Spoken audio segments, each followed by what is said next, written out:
and it was pretty hard to get funding from the banks.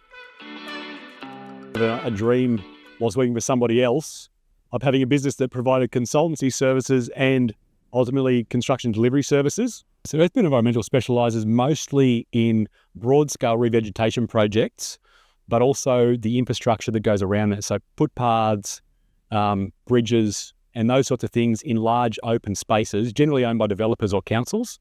So EarthBuilt's team really grew from myself and my son, who was part-time at school. It's part-time work, full-time school at the time. That was 2 years and 4 months ago. We're currently sitting at 26 staff today, which has been a really astronomical rise. The first challenge was, to be honest, having the guts to call people and go, I'm out on my own, and really taking that step to go, I'm here, come use me.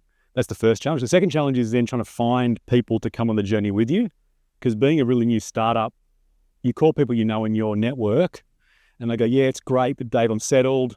I've got a family, I can't move. So finding good people to join you is quite complicated. And the third part is actually just funding it. But the whole thing that goes with the cash behind growing a business is really complicated. It's one thing I didn't appreciate when I first started, how hard it would be to manage resources, I guess, people and money.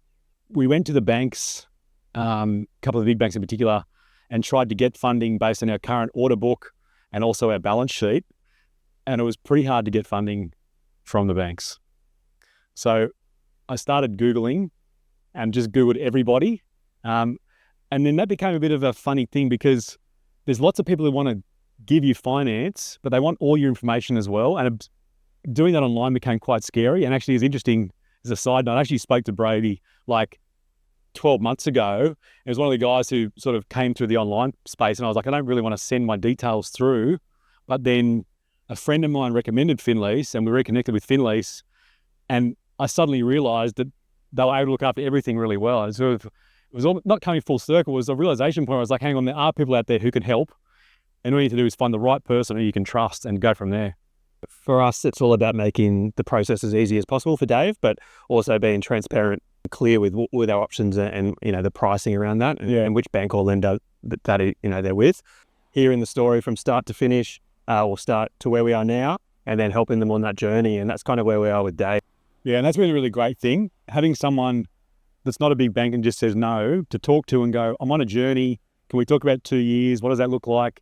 And getting some help on that's great. The biggest achievement for EarthBuilt is getting 3 tick certified, so safety, quality, environment. That's at the base of what the biggest achievement is. But then being able to use that as a selling tool to work for tier 1 developers and construction companies after 2.5 years is actually pretty amazing. That is our biggest achievement.